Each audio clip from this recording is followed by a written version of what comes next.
تھی چیپٹر 2 کے حوالے سے، جو دوسرا سپارہ ہے، اور جو لاسٹ بھی ہماری کل ہمارے جو پچھلے سیشن میں، کل کے سیشن میں آپ نے لیکن اللہ کے حوالے سے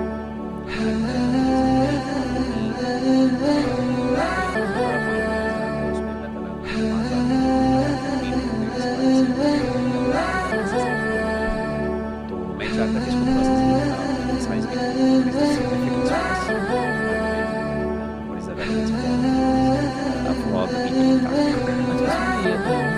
اسی چیز سے شروع ہوتا ہے کہ جو قبلہ ہے وہ چینج ہو گیا، کدھر سے؟ یروشلم سے مکہ کی طرف، کعبہ کی طرف.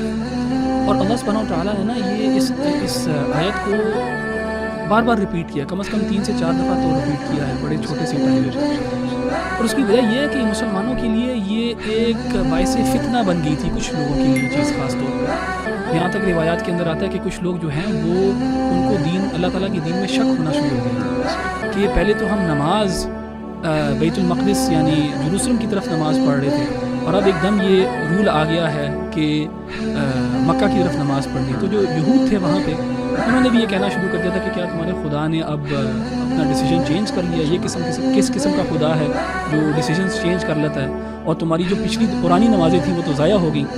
لیکن اور اللہ تعالیٰ نے رپیٹ بھی کیا، وہ اسی لیے کیا تاکہ مسلمانوں کو ایک قسم کا ایمفسس دلایا جائے کہ اس چیز کی امپورٹنس کا، اینڈ نمبر 2 کہ ان کو بتایا جائے کہ یہ اللہ تعالیٰ کی طرف سے ہی حکم ہے اور اس کو تمہیں فالو کرنا ہے. اور آگے یہ بھی بتا دیا گیا کہ جن لوگوں نے نماز پڑھی تھی پیچھے کی نمازیں ان کی ضائع بھی نہیں کی جائیں گی. اچھا، اس کے ساتھ ساتھ جو بہت ایک بڑا میسج ہے یہاں پہ اللہ سبحانہ و تعالیٰ کی طرف سے، وہ ہے کہ اب فلیگ بیررز جو ہیں، اب جو مسلمان ہیں، اب جو یہ امت ہے، یہ رسول اللہ صلی اللہ علیہ وسلم کی امت ہے، یہ مسلمان جو ہیں ان کے پاس جو ہے نا حق کا بینر ہے، جو کہ اب یہود سے لے کے ان کو دے دیا گیا. یہ ایک سمبولک اس میں میسج بھی بہت بڑا ہے یہاں پہ. اور ایک اور چیز بھی ہے ادھر کہ جو کہ میرا خیال ہے وَكَذَلِكَ جَعَلْنَاكُمْ أُمَّةً وَسَطًا، سی چیزیں وہ بھی اسی پارے کے اندر آیا تھا بالکل کہ تم لوگوں کو ہم نے مڈل نیشن بنایا ہے. اور وہ مڈل بھی اس حساب سے کہ نہ تم نصارہ کی طرح غلو کرتے ہو اپنے دین کے اندر ایک اسپرچویلٹی کے لحاظ سے اور لا کو پیچھے چھوڑ کے، اور نہ ہی یہود کی طرح تم لوگ لا کو بہت زیادہ ایمفیسس دیتے ہو اور جو دل کا حال ہے اس کی کوئی پرواہ نہیں کرتے. تو امتن وسطا. اسی طرح اللہ سبحانہ و تعالیٰ نے نا سورہ بقرہ میں شروع میں یہود کو مخاطب کیا. جب قبلہ تحویل کیا نا، پھر اللہ تعالیٰ نے کہا کہ اب ان سے بات کرنے کی ضرورت بھی نہیں ہے، اب جو ہے ان کو جو میسج دینا تھا وہ دے دیا ہے، اب ان کے اوپر ہے کہ انہوں نے قبول کرنا ہے اس کو کہ نہیں. اینڈ دیکھیں یہ جو حکمت ہے نا کہ قبلہ پہلے جو تھا وہ یروشلم کی طرف تھا، اس میں بھی ایک حکمت یہی ہے کہ یہود کو تاکہ مائل کیا جائے کہ یہ کوئی نئی بالکل چیز نہیں ہے جو رسول اللہ صلی اللہ علیہ وسلم لے کے آ رہے ہیں، یہ ابراہیم علیہ السلام کا دین ہی ہے جس کی تکمیل یہاں پہ ہو رہی ہے آپ صلی اللہ علیہ وسلم کے ساتھ. تو ان کا دل نرم کرنے کے لیے to make it easier for them to accept Islam, affiliation کی to make it easier for them to accept Islam, تو اللہ تعالیٰ نے وہ قبلہ پہلے وہ والا رکھا. لیکن جب اللہ نے دعوت دی ان کو اور انہوں نے انکار کیا، پھر اللہ تعالیٰ نے بھی فیصلہ کر لیا کہ اب یہ جو نیشن ہے مسلمانوں کا، یہ بالکل ایک الگ نیشن ہے، ان کا قبلہ الگ ہے، ان کا کلمہ الگ ہے، ان کا پروفٹ الگ ہے، اور بالکل ایک جو ہے نا آئیڈینٹی دے دی مسلمانوں کو. اچھا، ویسے تو سورہ بقرہ کا ایک جو ہے نا وہ موضوع چل رہا ہے، لیکن بالکل اگر ہم مائکرو فوکس ہو کے کوئی ایک آیت دیکھیں جو مجھے پرسنلی کافی پروگرام لگتی ہے اس بارے میں شروع میں، اللہ تعالیٰ نے اس میں ایک رول بتایا. سورہ فاتحہ میں ہم نے کل دیکھا تھا کہ ایاک نعبد و ایاک نستعین، کہ اللہ ہم آپ ہی کی عبادت کرتے ہیں اور آپ ہی سے مدد مانگتے ہیں. تو استعانت میں اللہ تعالیٰ نے ایک ہمیں یہاں پہ ایک اصول بتا دیا، ایک آپ سمجھے طریقہ بتا دیا کہ ہم اپنی پرسنل لائف میں استعانت کیسے لے سکتے ہیں. اللہ تعالیٰ فرماتے ہیں یا ایھا الذین آمنوا استعینوا بالصبر والصلاۃ، کہ اے اہل ایمان جنہوں نے ایمان کا دعویٰ کیا وہ اللہ سے مدد طلب کریں 2 چیزوں سے، صبر سے اور صلاح سے.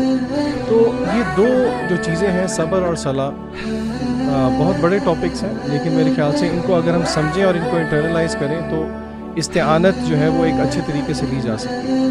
تو صبر کیا ہے؟ عام طور پہ آپ کو پتہ ہے ہمارے ہاں اردو میں صبر کو سمجھا جاتا ہے کسی مصیبت پہ صرف صبر کرنا، لیکن اگر ہم دین کی روح سے دیکھیں تو صبر کو اسکالرز نے جو ہے وہ 3 ٹیئرز میں ایکسپلین کیا ہے، یا 3 اس کی جو ہے اس کے اینگلز ہیں دیکھنے کے. سب سے پہلا اینگل انہوں نے بتایا کہ اللہ تعالیٰ کی اطاعت پہ صبر کرنا، یعنی کہ جو بھی اللہ تعالیٰ کے احکام ہیں ان کو بجا لانا در حقیقت صبر ہے، اور قرآنی آیات اس پہ دلالت کرتی ہیں کافی ساری۔ پھر اسی طرح اللہ تعالیٰ نے جن چیزوں سے روکا ہے ان سے رک جانا، یعنی کہ اللہ نے جن چیزوں کو منع کیا ہے ان سے رک جانا، یہ بھی صبر کی ایک قسم ہے۔ اور پھر اسی طرح مصیبت اگر کوئی آتی ہے، اور یقیناً ہر مصیبت اللہ تعالیٰ کی طرف سے ہے، اس پر بھی صبر کرنا، صبر علی مصیبت، یہ تینوں ڈائمینشنز ہیں صبر کی۔ اور اگر ہم قرآن مجید کی روح سے ہی دیکھیں کہ صبر یہ دل کی ایک ایسی عبادت ہے جس کا ریوارڈ جو ہے وہ رمضان سے بہت ملتا جلتا ہے۔ رمضان کا کیا ریوارڈ ہے؟ حدیث قدسی میں کیا آیا ہے کہ الصوم لی وانا اجزی بہ، اس کی محدثین نے شرح کیا کیا ہے کہ اس کا مطلب ہے ان لمیٹڈ ریوارڈ۔ تو اگر آپ صبر کا کنیکشن رمضان کے ساتھ دیکھیں تو وہ بہت گہرا ہے، کیونکہ رمضان بھی صبر کا ہی نام ہے، اور صبر کے ریوارڈ کو ہی اللہ تعالیٰ نے قرآن مجید میں سورہ زمر میں کہا انما یوفی الصابرون اجرهم بغیر حساب، کہ جو صبر کرنے والے ہیں ان کا جو اجر ہے وہ بھی بغیر حساب ہے۔ تو یہ بڑے کی پرنسپلز ہیں صبر، اور اسی طرح نماز تو خود ایک بہت بڑا موضوع ہے، لیکن صبر اور صلاح کو اگر ہم پکڑ لیں تو انشاءاللہ یہ از اے مینیفیسٹیشن آف استعانت۔ اچھا، اس میں شاہ جیسے آپ صبر کی بات کر رہے تھے، ایک بہت امپورٹنٹ پوائنٹ ہے وہ یہ سمجھنے والا کہ جو ریوارڈ ہے نا وہ مشکل کے آنے کی وجہ سے نہیں ہے، یعنی کسی بندے کو صرف اس لیے ریوارڈ نہیں ملتا کہ اس کو مشکل آئی ہے، بلکہ ریوارڈ ہے پیشنس کی بنیاد۔ اس لیے آپ دیکھیں کہ اللہ تعالیٰ نے مبشر الصابرین، یعنی اللہ نے کہا آزمائیں گے تو تمہیں، لیکن خوشخبری کس کے لیے، ریوارڈ کس کے لیے؟ مبشر الصابرین الذین اذا اصابتهم مصیبۃ قالوا انا للہ راجعون۔ تو پہلی بات تو یہ ہے کہ صرف ایک ہمارے یہاں بڑا مشکل، یہ ہمارے یہاں بڑی یہ عام سی بات ہے کہ مسلمان کے مومن پہ اگر ایک کانٹا بھی چھوڑو تو اس کو اس کا ریوارڈ ملتا ہے۔ ریوارڈ تب ملتا ہے جب وہ صبر کرے، شرط یہ کنڈیشن یہ معلق ہے اس کے ساتھ۔ دوسری چیز جو امپورٹنٹ ہے میں سمجھتا ہوں وہ یہ خاص طور پہ صبر کے حوالے سے کہ اللہ تعالیٰ نے یہ جو صبر کی جو لوگ اہل صبر ہے ان کی جو خاص بات بتائی ہے اولئک علیہم صلوات من ربہم، یہ بہت بڑی بات ہے۔ یہ مطلب یہ آیت اللہ کی کمپیشن اور اللہ کی محبت میں بیان کر رہی ہے۔ صلوات جو ہے اٹس اے پلورل، اور صلوات علماء کہتے ہیں من رب بھی ان کے رب کی طرف سے، یہاں پہ اللہ نے اپنا خاص طور پہ ذکر کیا، اور اہل بلاغہ اور علماء جو لغت بھی کہتے ہیں کہ یہاں پہ اللہ کا لطف، اللہ کی نرمی، اللہ کی محبت جو ہے وہ واضح ہو رہی ہے۔ صلوات جو ہے، صلاۃ کی جو ہے، صلوات جو ہے بیسیکلی اللہ کی رحمت عام طور پہ ترجمہ کیا جاتا ہے، سے مراد نہیں ہے عام طور پہ سمجھتے ہیں کہ اللہ کی صلاۃ مطلب اللہ تعالیٰ نے کسی کو تو اس کا مطلب یہ ہے کہ صلوات کے مطلب علماء نے کہا کہ صلوات کا تعلق دنیاوی لائف اور اخروی لائف کے ساتھ ہے، یعنی اللہ کی رحمتیں دنیا میں کیا ہیں؟ دو چیزوں کی صورت، ایک ارشاد اور دوسرا توفیق، یعنی اللہ تعالیٰ دنیا میں انسان کو گائیڈنس دیتے ہیں۔ صلوات کا مطلب یہ کہ رحمت الگ سے تو ارشاد کا مطلب یہ کہ اللہ تعالیٰ ایک بندے کو گائیڈنس بھی دیتے ہیں، لیکن ارشاد کا دوسرا توفیق، صرف گائیڈنس کافی نہیں ہے، عمل کی اور آخرت میں بھی صلوات، آخرت میں صلوات کا مطلب وہ یہ ہے کہ ایک تو ریوارڈ ثواب، دوسرا ثواب اس پر جو مشکل ہوتی ہے، مغفرت جو برائی ہے۔ ان ادر ورڈز اولئک علیہم صلوات من ربہم، رحمتیں بھی ہیں اور سب کے ساتھ یعنی صلوات بھی ہیں، اور اس کے ساتھ ساتھ اللہ مع الصابرین، پچھلی آیت میں اللہ نے یہ اس کے لیے بھی بات کی کہ اللہ تعالیٰ کے ساتھ معیت بھی، اللہ کی مدد بھی، اور ان کو کہا اللہ نے اہل صبر کے لیے وہ گائیڈڈ ہے، اہل صبر کو اللہ توفیق بھی دیتے ہیں، اللہ گائیڈنس بھی دیتے ہیں، اللہ تعالیٰ دنیا اور آخرت میں ان کے لیے خیر بھی بنتے ہیں۔ اللہ کی سب سے بڑی بات اللہ کی محبت اور معیت ان کے ساتھ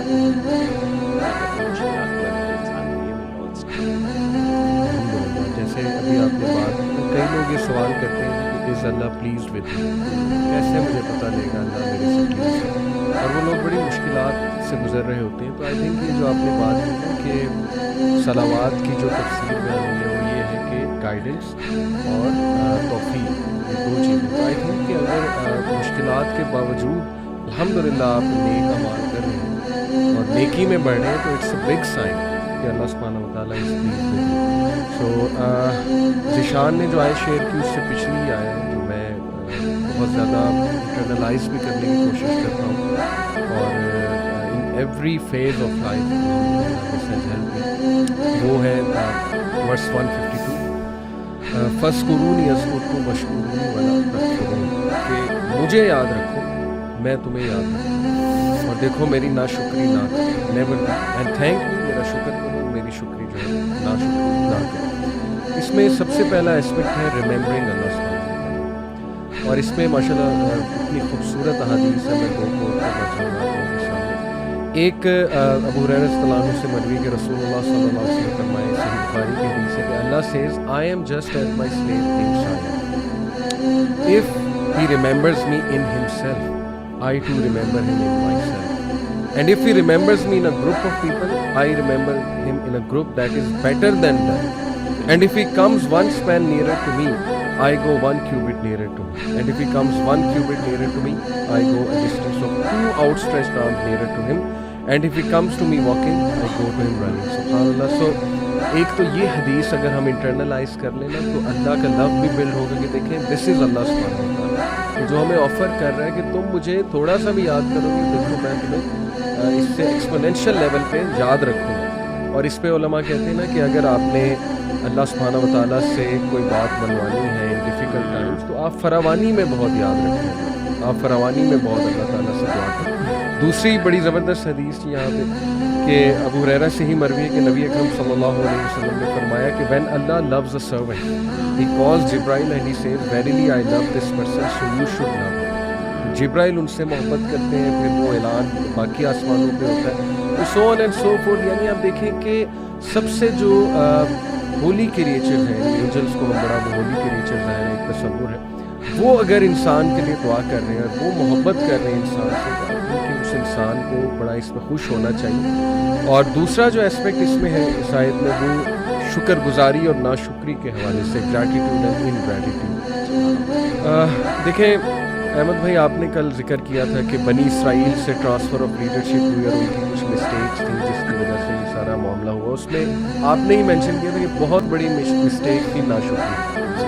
یعنی ایک تو اللہ کی نعمتوں کی ناشکری کہ جی من و سلوہ ہمیں پسند نہیں، ہمیں تو یہ جو ہے وہ فروٹس چاہیے. پھر یہ کہ اللہ نے نبی بھیج دیا، آزادی دے دی آپ کو فرعون سے، اس کے بعد اللہ نے شریعت بھیج دی، ہر چیز تو آپ کو بھیج دی، لیکن یہ کہ ناشکری، آئی تھنک کہ ناشکری از اے کرائم، اور دس از سو ان نیچرل بیکاز ہم سب کو یہ پتہ ہے کہ اللہ سبحانہ وتعالیٰ ہم سے کتنی محبت کرتا ہے، آ جا کے سب کو بتا، اور کہاں کہاں وہ ہمیں بچا رہا ہوتا ہے، کس طرح سے ہمارے افیئرز مینیج کر رہا ہوتا ہے. یہ تو کبھی ہم سوچنے بیٹھ جائیں آئی تھنک کہ ہمیں رونا آ جائے. تو اس لیے ناشکری ایک تو یہ چیز انشاءاللہ ہمیں کوشش کرنی ہے کہ رمضان میں آڈینس کو بھی کہوں گا کہ گریٹیٹیوڈ جرنل یہ ایک بڑی زبردست عادت ہے، بلکہ اس میں ریسرچز میں کہ جو لوگ گریٹیٹیوڈ جرنل فیل کرتے ہیں بناتے ہیں، یعنی 5 things for which you are grateful، تو وہ زیادہ خوش ہیں سائنٹیفکلی اسپیکنگ. ان میں آپٹیمزم ہے، ان میں ڈٹرمنیشن ہے، ان میں جو ہے ول پاور زیادہ ہوتی ہے، and so on and so forth. Coffee researches جو ہے وہ آپ کو انشاءاللہ مل جائیں گی، بلکہ اس کے فزیولوجیکل افیکٹس بھی ہیں اکارڈنگ ٹو سائنس. شکر گزاری کے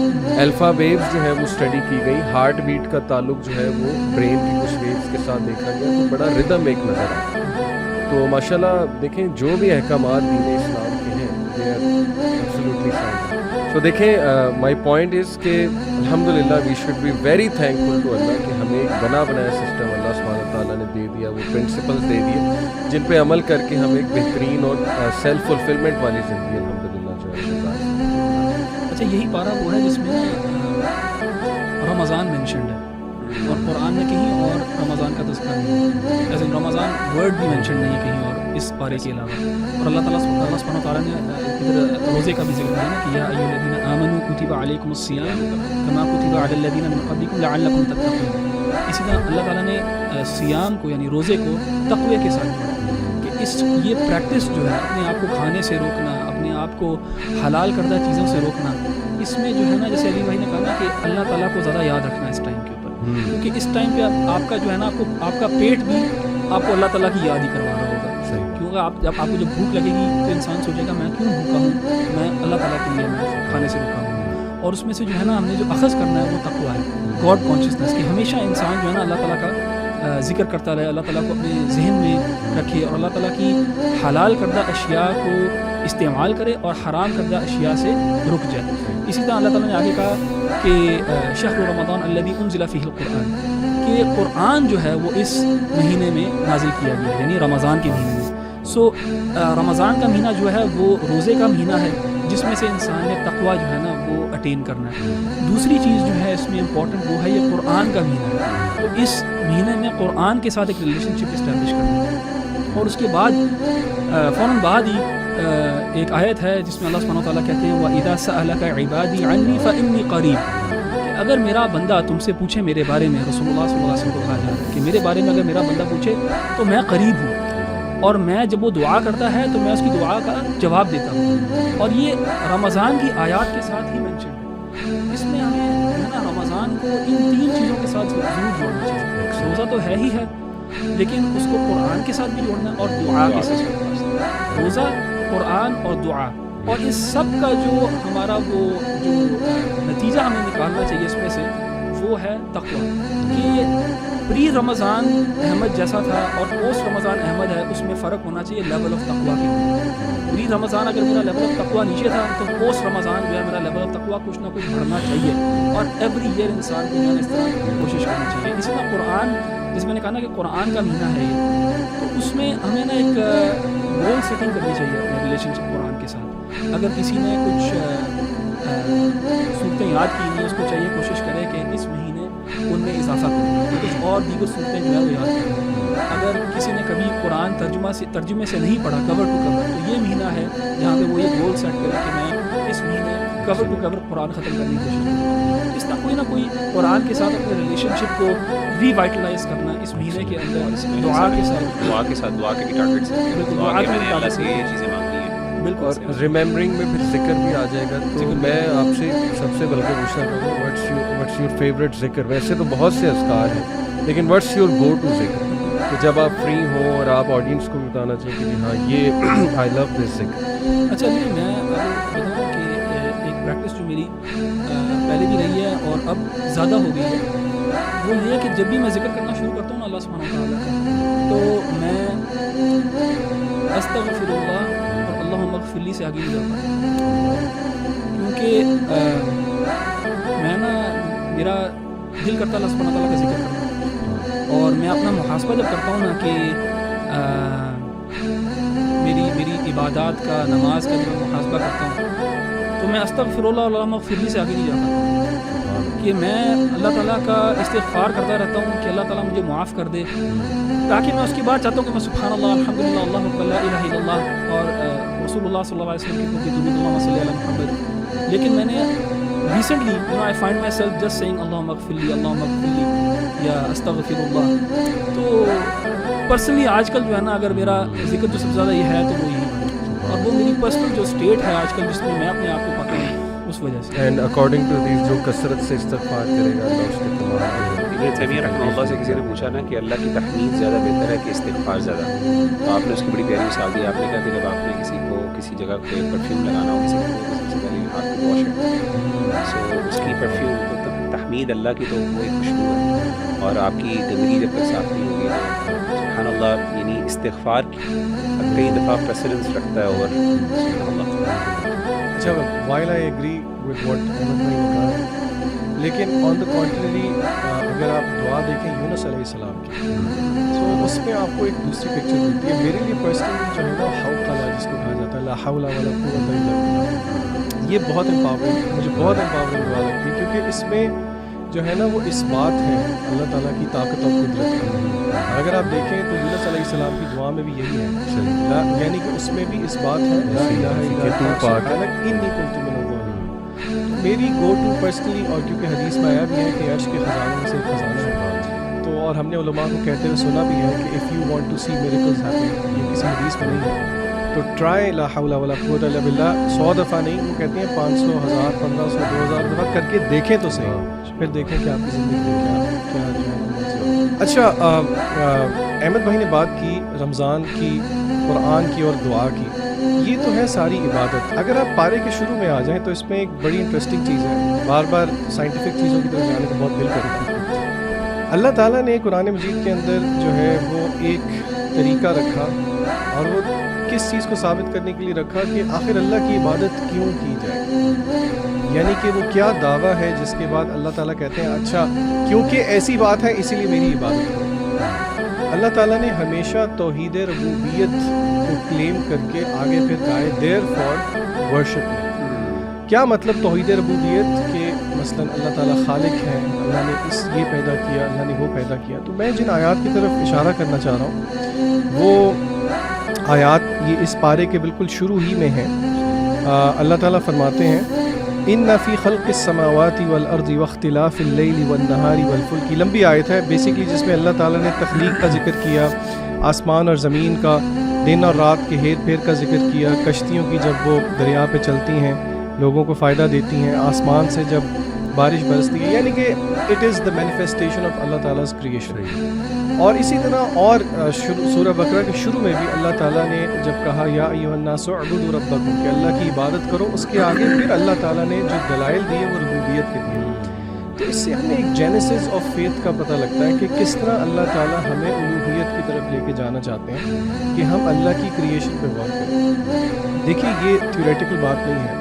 آج کل اس کو اگر ہم پریکٹیکلی مینیفیسٹ کریں تو ہم سوچیں کہ وہ کون سی چیزیں ہیں جو کہ ہنڈرنس ہیں میرے اور آپ کے لیے کہ ہم غور و فکر کریں اللہ تعالیٰ کی تخلیق. آپ کو یاد ہوگا پچھلے سال ہم ایک ٹرپ پہ گئے تھے سب اکٹھے, اور اس ٹرپ پہ ہم نے کیا کیا تھا, ڈیجیٹل ڈیٹاکس کیا تھا. اور ہم نے رات کو بیٹھ کے سب نے لیٹ کے, آپ کو یاد ہوگا آسمان کی طرف کوئی گھنٹہ 1.5 گھنٹہ جو ہے وہ تاروں کو آبزرو کیا تھا, اور ہم سب نے ایگری کیا تھا کہ اس طرح ٹائم نکال کے اللہ کی کریشن کو شاید ہی ہم کبھی آبزرو کرتے ہیں. تو ہم اپنے بہن بھائیوں کو یہ مشورہ ضرور دیں گے کہ آپ کبھی نہ کبھی اپنے آپ کو تھوڑا سا کٹ آف کر کے اس پہ غور و فکر ضرور کریں, کیونکہ اللہ تعالیٰ نے اس کو دلیل بنایا ہے اپنی الوہیت کی. تو I think this is very empowering. ویسے یہ جو ربوبیت آپ نے بات کی, اٹس اے بیوٹیفل کانسیپٹ. اس کو اگر تھوڑا سا اور ہم آڈینس کے لیے ایکسپلین کر دیں تو بڑا امپاورنگ ہوگا کہ ایگزیکٹلی توحید اور ربوبیت میں کیا کیا ہے.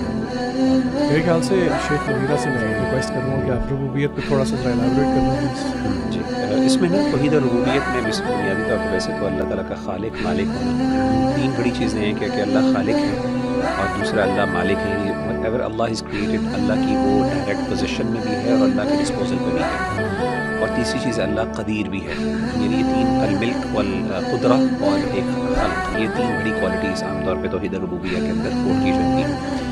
یعنی اللہ تعالیٰ نہ صرف خالق ہے, اللہ اونر بھی ہے, اور اللہ کے پاس نہ صرف اللہ خالق ہے تو اللہ کے پاس ایک نیچرل رائٹ بھی ہے, اور تیسرا اللہ کا ڈسپوزل بھی ہے. یعنی اللہ کے مرضی کے مطابق کچھ پتہ ہل نہیں سکتا. یہ 3 کوالٹیز جو ہیں یہ پرائمریلی ایک توحید ربوبیت کا کانسیپٹ ہے. اور میں سمجھتا ہوں جس بندے کے اندر توحید ربوبیت کا کانسیپٹ صحیح معنوں میں انٹرنلائز ہو جائے نا, وہ کبھی بھی شرک نہیں کر سکتا, کیونکہ توحید ربوبیت نیسیسریلی نیسیسیٹیٹس ایکچولی ان فیکٹ ٹو الوہیہ. اور یہی اللہ تعالیٰ نے ہمارے ہاں عام طور پہ بعض دفعہ یہ کہہ دیا جاتا ہے کہ توحید ربوبیہ بندے کا پرفیکٹ ہے. توحید ربوبیہ صحیح اس میں جو محققین کی رائے وہ یہی ہے کہ توحید ربوبیہ اگر ایگزمپلری ہو تو نیسیسری لیڈ ٹو توحید ربوبیہ. اور جو بندہ ایکچولی میں انٹرلائز کرے کہ مالک بھی اللہ ہے, خالق بھی اللہ ہے اور قدرت بھی اللہ کی ہے, تو یہ ساری چیزیں باقی why is anyone a third person worthy of worship. اور اس میں یہ بھی آئے گا نا کہ اللہ نے بنا کے چھوڑ نہیں دیا, والذی قدر فہد. یعنی اللہ کا کنٹرول بھی ہے, یعنی کہنے میں ڈسپوزل بھی اللہ کا ہے نا, ہی از واچنگ اوور یو, اس نے تمہیں فورسیک نہیں کیا ہے. اس میں نا یہ تو توحید ربوبیہ کی بات ہے. میں نا ایک بہت اہم چیز جو خاص طور پہ اس چیپٹر کے اندر ذکر ہوئی اس کی طرف بھی اشارہ کرنا چاہتا ہوں. جو اس چیپٹر کے اندر نا اللہ تعالیٰ نے بہت ڈیٹیل میں نا احکامات ذکر کیے, خاص طور پہ طلاق کے مسائل اللہ نے ذکر کیے, اور بھی احکامات ہیں, حج کے بھی کچھ احکامات اللہ نے ذکر کیے. طلاق کے حوالے سے ایک کچھ ہمارے یہاں معاشرے کے اندر کچھ پرابلمز ہیں جس کو اللہ نے بہت اسٹرائکنگلی ایڈریس کیے, ٹو دی ایکسٹینٹ کہ میں آپ کو بتاؤں کہ میں نے ایک کلاس پڑھا رہا تھا, آئی کوریڈ دیز آیات, اور ایک خاتون جو تھی she was a senior student, میں ایم ایس کی کلاس پڑھا رہا تھا, she was obviously married woman اور سینئر تھے سارے اسٹوڈنٹس. تو شی واز امیزڈ کہ میں نے کبھی آج تک تصور نہیں کیا کہ یہ جو نکاح کا جو نظام اللہ نے قائم کیا اور جو طلاق کا نظام ہے کتنا زیادہ فیور کرتا ہے خاتون کے لیے. انفارچونیٹلی ہمارے ہاں ڈیورس جو ہے نا وہ عورت کی ایکسپلائٹیشن کے لیے استعمال کیا جاتا ہے اور ایک تھریٹ کے طور پہ استعمال کیا جاتا ہے مرد. یعنی یہ مطلب یہ بڑی اتنی گھناؤنی بات ہے کہ آپ ایک عورت کو بار بار تھریٹ کرتے ہیں طلاق کے نام سے, and you are not man enough to actually divorce یعنی دیٹ وومن.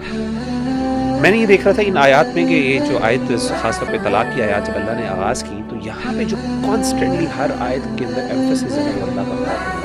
یعنی طلاق و مرتان میں جہاں پہ اللہ نے کہا کہ جب تم ان کو طلاق دے دو تو اس کے بعد تمہاری اجازت نہیں ہے کہ تم یعنی ان سے واپس لو کوئی چیز. یعنی تم نے اگر مہر دے دی ہے تمہارے پاس یہ اجازت نہیں ہے کہ تم نے مہر لیا اور تم نے اس سے فائدہ اٹھایا اس خاتون کے ساتھ, اب تم ویسے مہر کیسے واپس لے سکتے ہو؟ اللہ معاف کرے. ہمارے یہاں تو باقاعدہ ایک چیز کے ساتھ لے کے واپس لیا جاتا, گولڈ بھی, چوڑیاں اتروائی جاتی ہیں, کیا کیا کچھ.